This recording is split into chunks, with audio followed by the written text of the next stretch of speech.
Well, hello everybody again, and you join me today. I'm going to have a test run of this Webasto. It's a Thermo Top C, I believe. I will confirm that later on. I bought this over a number of years from I've made it up myself, bits and pieces, parts that I've been collecting. This is my theory, eventually, to connect this to the calorifier on the BrumTug Narrowboat, because I was told, as I've explained, that I was told that the Vetus engine runs so cool it wouldn't really be a viable option to put that on the cooling circuit and put the calorifier in a coil to be cooled, or to heat it I should say, off the engine cooling.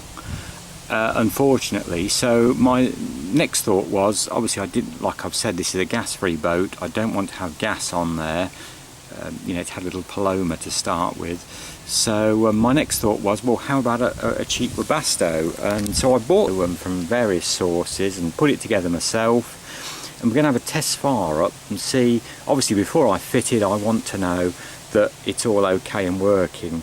So I've got one or two more connections to do on it, and then we'll see if we can get the thing running and get some hot water. So we'll come back in a minute when I've just got the pump to hook up and the battery over there. As you see, we're going to have a 12-volt battery there temporarily, and hook it up and see if it will start. So we'll come back in a few minutes.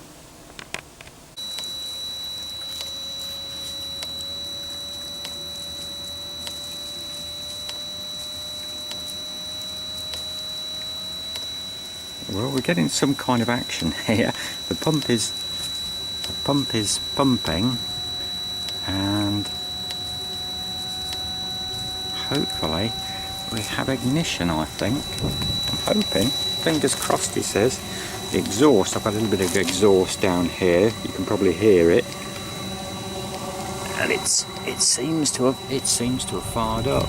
So I've got a little jar there with the diesel in, as you can see, just temporarily. The water is pumping into the bowl, and obviously we'll see if the water gets warm. That's the important thing. But I think we're fired up. We're away. And there's the 12-volt battery and all the connections over there. I've just got the battery charger on because this was taken off the batteries are very suspect. It was taken off a diesel engine, but it seems to be holding a charge actually. It's an old battery I've had in the garage. But yeah, I think we're away. I think we're working. That's marvellous.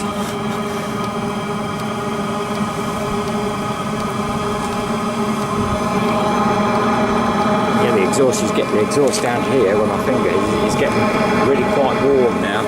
I'll move my tools out the way before I as you can see, they're quite noisy Webastos and Ebuspackers.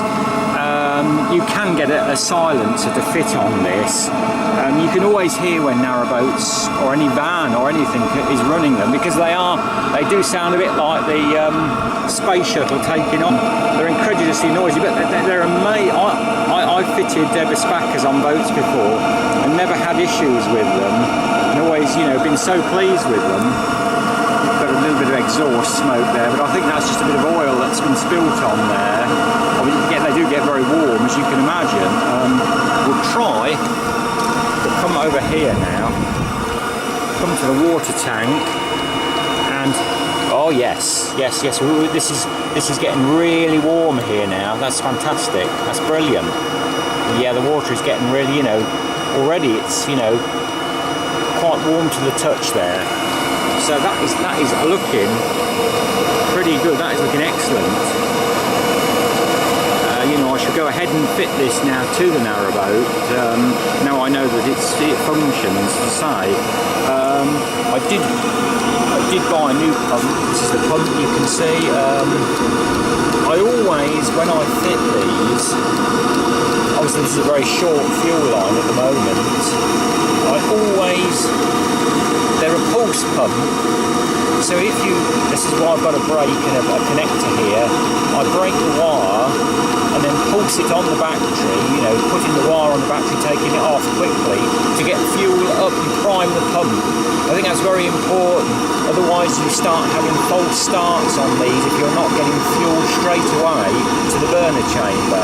So it's always better, particularly if you've got a long run of pipe, just keep on pulsing until you see, have the nuts, or if you've got a rubber fitting, as this is going on a narrowboat, it has to be in copper.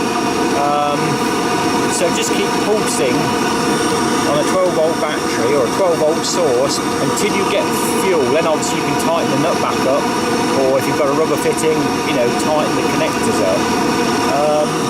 But that seems to run excellently. You know, this is a reconditioned unit I bought. I believe originally it might well have come out of a Rover car or one of the Land Rover cars, I think. But so we'll go back to the water and have a look. Oh yes, the water is getting really quite warm now. I haven't got a thermometer. Well, I might be able to rig the thermometer up actually. No, I couldn't find my thermometer. I'm a bit not prepared, but I mean, I hope you perhaps can't see this, but you can actually see it is steaming now. It's so hot. There is steam coming off it. It's in fact, I have to switch it off in a minute because it's getting a little bit too hot, I think. But I'm really pleased. Everything seems, you know, to function. It seems to burn very well. It lit up, it fired up the first time, which is amazing, really. It didn't even, you know, lock out. As I say, it has settled down a bit. You do, you know, I think I should probably have the silencer put on because when I fit it, because as I think they are a little bit noisy, particularly when you get that, say, you can only really fit them in the engine compartment of the boat, and obviously that's an echoey empty void, so that noise is emphasised somewhat greater. But we've got a little timer there, a cheap little timer. I mean, these timers only cost about £9, I think, off Amazon. I bought that. So there we go, and there's a fuse, there's a sort of fuse that'll all be wired in, obviously on the electric side of the boat and put somewhere. There's plenty, there's a big loom comes with this. I bought a brand new loom for it, and as I say, and I think if we now press that, it should start to wind down now and hopefully shut off. Yes, there we go. It's very important that you let these run and don't cut the power off to them until they've gone through their sort of cycle of the fan cutting into the burner unit to cool it down. I know that was very important with the Webasto warm air heaters that I fitted. I fitted a couple of those to boats, and as I've been well pleased with them. So I think this is going to work really well with the small calorifier. I have read that it would be best to also put one radiator, a small radiator on the circuit as well. So I've got a small radiator to put in the toilet compartment as well on the boat, just so obviously I think that takes some pressure off and dissipates some of the hot water a bit more. I'm not quite sure why. You know, these water heaters are new to me, as I've only had experience with the diesel warm air heaters. But I mean, you can. This has the capability. You could run some fan-blown little like car matrix heaters for your boat, or as I say, you can put water-filled radiators. I don't know what spec or how many you could run off this, but I would imagine it'd be quite a few if you wanted.